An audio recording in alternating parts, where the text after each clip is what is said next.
health information technology consultant servicing the provider side of the industry. Healthcare services is one of the most biggest growing industry and the one with the biggest challenges with waste management and cost containment.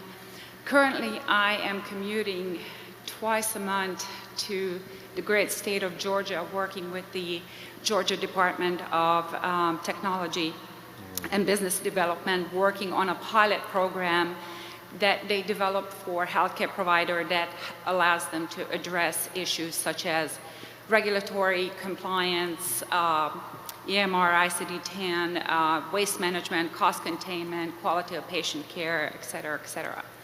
Now, the reason I am traveling to Georgia is not because I'm trying to collect my frequent flyer points, but because there are no such initiatives here in California, especially not down here in Socal. So I heard you talking about fragmentation and connectivity or lack thereof connectivity. What are your thoughts on how can we bridge and address that issue, and how can we bring this back to our own backyards and provide the solutions where we live, where we actually conduct business? It's a great question. It's come up all day.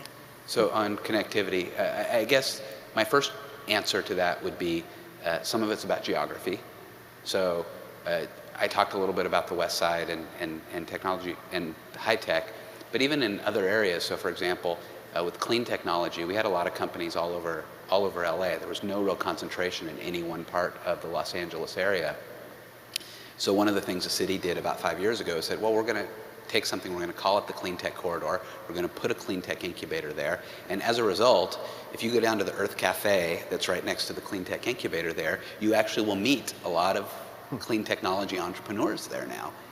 It's still nascent, it's still gathering, but you're starting to see that actually there's a little bit of a there now where you can go and actually meet, if you sit in the lobby of the Clean Tech Incubator, which is really small today, but next year they're going to be opening a much larger facility, and you just sit there and watch who comes in and out.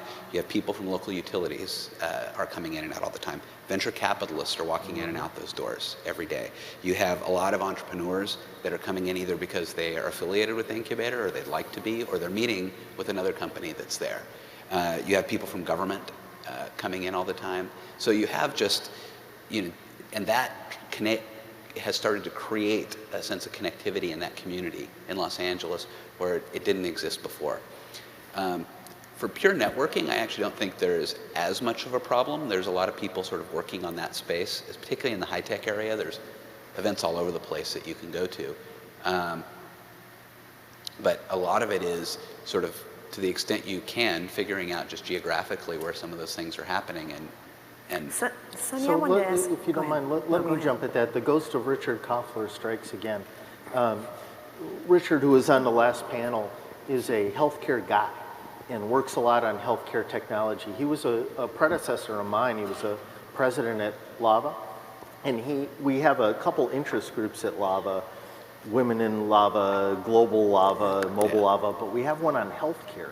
Right. And it's funny because a year ago, we tried to get the people from Amgen Ventures to come to our Meet the VC event, and they said, oh, LA, there's nothing in healthcare. And we said, really? Why don't you come to the First Look LA program